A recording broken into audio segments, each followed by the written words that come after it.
I've been wanting to share my stories and my family stories for quite some time now, and I've only told a few people, including a few YouTubers, but I don't think my stories have ever made it on any channel, or so I know of. Much of my family comes from the Saskatchewan area and Manitoba, and they all have their own harrowing tales to share. Like many people who inhabited those areas during the summer and winter months, have seen all sorts of things, everything from Bigfoot to strange shapes in the woods that they couldn't identify. But my family has had an issue with a being that has been following us for generations. I believe it's commonly known as the Wendigo, but I have never actually seen it myself, although much of my family claims to have.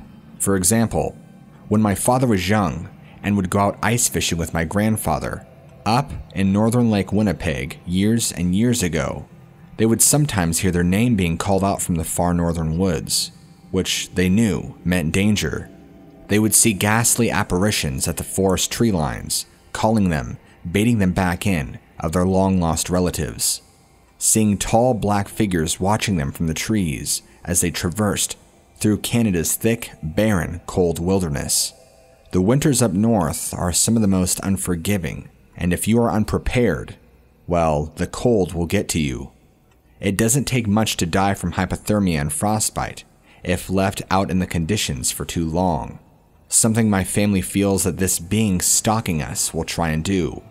Will try and trap you in an area to where you get lost, so it can weaken you down by the cold, so it can approach you and do whatever evil it wants to do to you.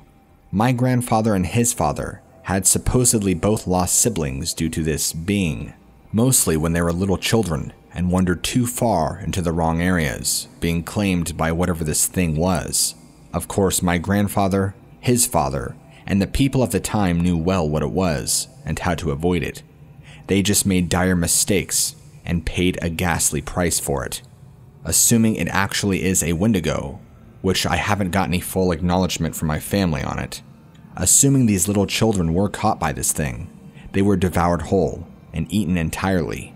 I was told there was no remains ever found, no bones, no clothing even, only heartbroken mothers, and an endless stream of tears.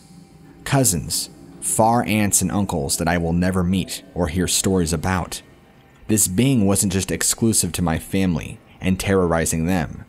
It's pretty well known all over those regions. I'm fairly certain that there's large territories that these things roam, that people just avoid, or at least people who are knowledgeable about this being. It's interesting to me that most tribes have some sort of demonic being that plagues the people. For example, the Utes and the Navajo and the Apache all have skinwalkers. I'm sure I might be missing some tribes in there, but they generally have this same being that they talk about. My family doesn't just come from one tribe, but is more of a culmination of people that have come from different tribes over different periods of time, and have now come together. And there's a little Western European in there, which is kind of where I come from. And in the past 50 years or so, we've moved down into the States to get away from not only just this thing, which wasn't even one of the primary reasons we moved down here, but just because things were getting toxic. We needed a new place, new scenery, new people. This thing just happened to come with, and still continues to attack my family. My grandparents still seem to be a heavy target for this being, considering they're one of the original ones that moved down here to start the family with my father and my mother, and then some. My grandparents on both sides, mind you, so that my last sentence makes sense. Even as a little kid, I was never allowed to fully play in the woods by myself, ever, which I always thought was strange, but I never understood why until I was a little older, and my grandfather could sit me down and explain it to me, the reasons why. They feared for my genuine safety, and that I would too be another victim of this thing. It took me a while to figure out exactly what this thing was, because they would never give it a name, because they feared if they did, it would be repeated, and if it was repeated, it would draw this thing in. And for that reason, I was never taught the actual native tongue word for Wendigo. Again, assuming that's exactly what this creature is we're dealing with. But I can tell you and confirm with you, it is some sort of demonic being, to my knowledge.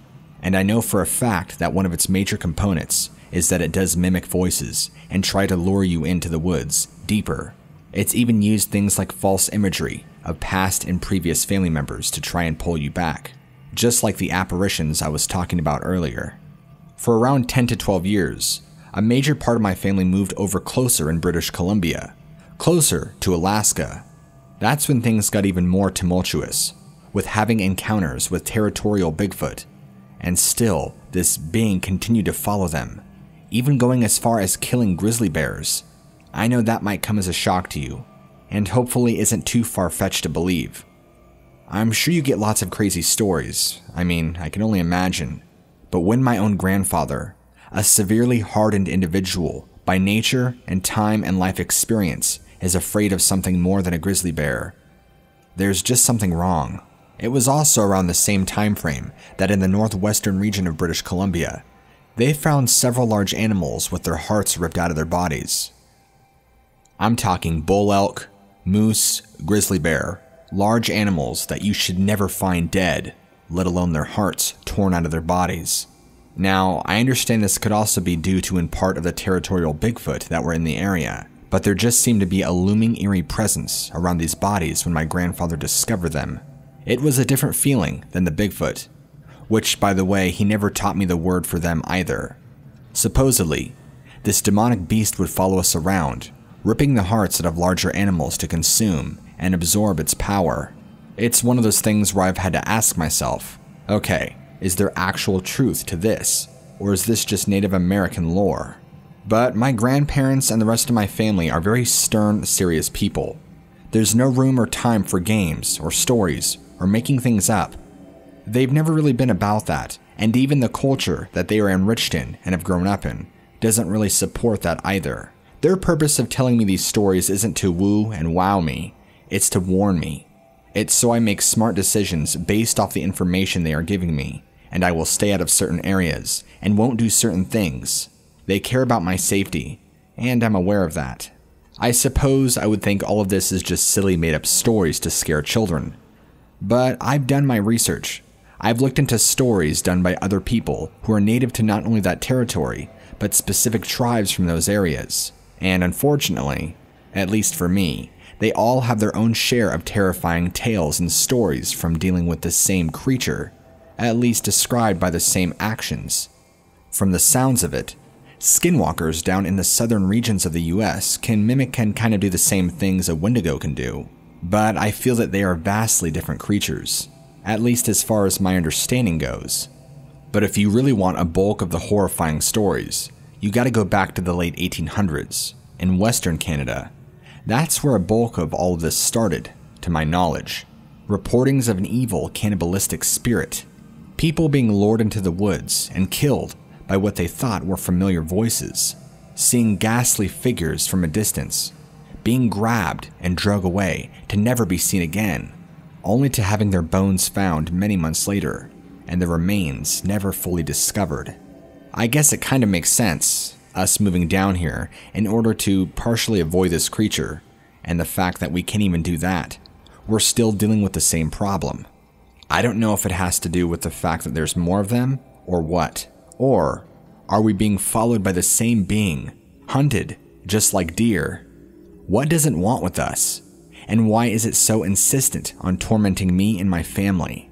And even though my sightings and encounters with this thing have been very minimal compared to that of my entire family, there's a reason.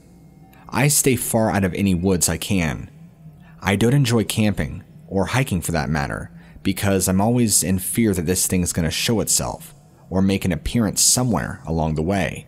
I feel the constant need to be looking over my shoulder, and being constantly aware of my surroundings, never feeling fully comfortable, and I don't ever feel that I can completely let my guard down. Sometimes I wonder if there's a reason that this evil spirit has targeted specific families and people. Does it have anything to do with black magic? Does it have anything to do with past generations doing evil acts amongst each other? I'm not quite sure, and I can't find exact answers, because even my grandparents won't answer those. The only thing I do feel is a target, and I know I will forever be a target as long as I live. Same with the rest of my family, because it doesn't seem to care who, what, or why. It's on a mission to destroy my family bloodline, or so it feels like. And with COVID-19, I do feel a little bit fortunate, and I kind of feel guilty for feeling fortunate, that I don't have to step foot in the woods. I can be locked away, safe in my house, not having to worry about this thing wandering up here and taking us away. I feel like for now, as long as my family and I aren't going out into the woods, by ourselves or with each other, I feel like we should be okay. For how long, I don't know. But fall's coming up here really soon, and my family relies heavily on hunting and deer for meat to get through the winter, which means that we need to go hunting, out in the woods. And I usually help with that, so I'm not really excited for what the fall holds. Just wish me luck, and hope that whatever this is haunting my family, I can have the power to ward it off. Through what means and how, I'm not exactly sure. I can only try avoiding this creature for so long before it eventually gets me. I mean, is it possible that there is any truth at all to the fact that there is an evil murderer spirit roaming the woods of northern Canada known as the Wendigo? Or is it just all in our heads?